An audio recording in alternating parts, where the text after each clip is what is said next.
What's up, guys?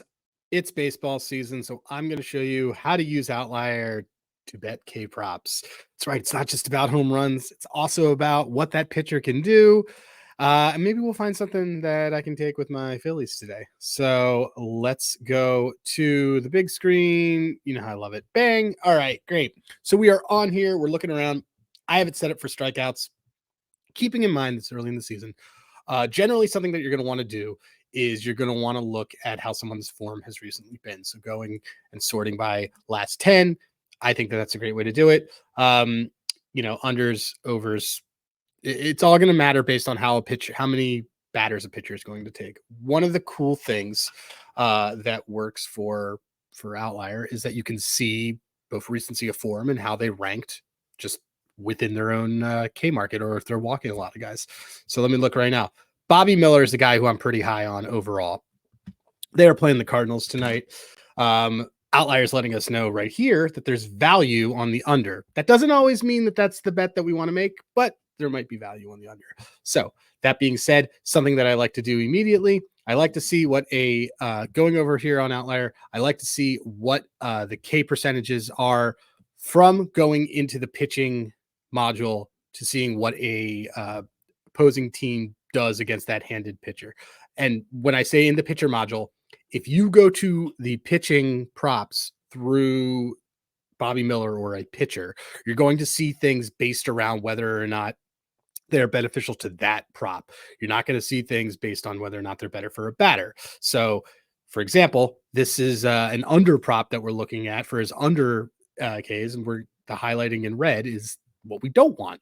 So, that being said, taking a look over here on the module, taking a look at K rates. So everybody here a lot of the guys on the Cardinals roster have above average K rates when they go against righties.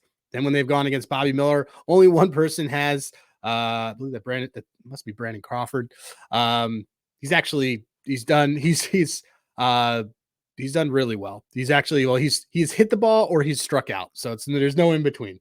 But one of the things that I like to do is I like to look at how many innings they're getting and really how many batters they're facing, because it doesn't really matter how many innings you're going to play in. It matters how many batters you're going to go against, because you need those batters to get those Ks. So what we've seen here, we also have an outlier insight. We're seeing here that he generally got around, when he got around, 20 batters that he got to face, 25. Looks like the average is about 22.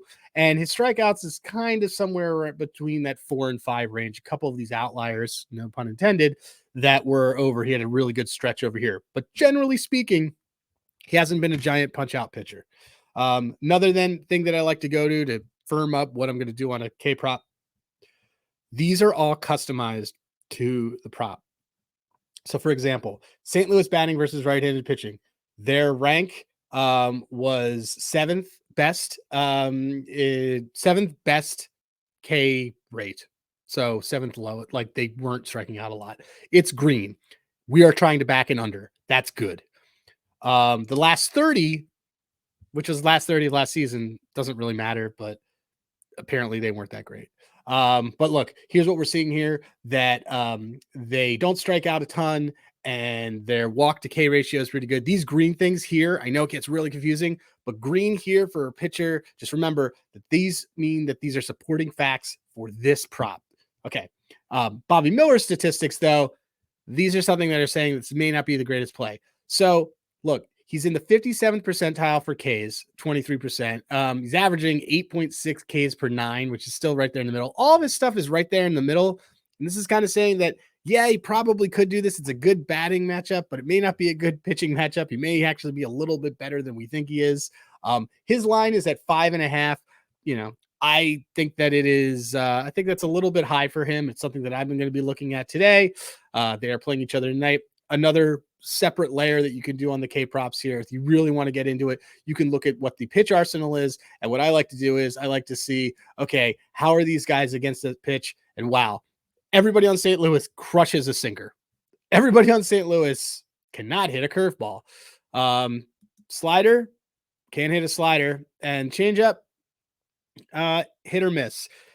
So look, it's a judgment call, but I would say that on this one, that probably is a little bit of value on taking Bobby Miller's under 5.5. But what we've done here, just to recap, we've looked at how St. Louis is against righties. We've paid attention to the fact that the green here means that it's good for our prop. The red here on Bobby Miller on his pitching stats is not great for our prop. It means he might be a little bit better than we think. But then the thing that's sort of helping us out, we know that he throws these 5 pitches, and 4 of those 5 pitches, a majority of the hitters on the other side are not really good against them.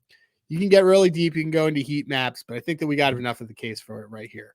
So that being said, look at that. I didn't even make my face. That being said, I've just showed you how to look at K props, just to getting a little bit of a layer going. Pay attention to how batters do against a pitcher and how pitchers do against just the league in general. You want to look at that recency bias. You want to see what's happened. I'm sure that we could probably check it. We could see how Bobby Miller did against him, but he doesn't have a lot of history against this team. That's another layer. It's another thing that we could look at when we look at more K props. Again, I've been Adam. Thanks again for stopping by, and good luck with all your bets.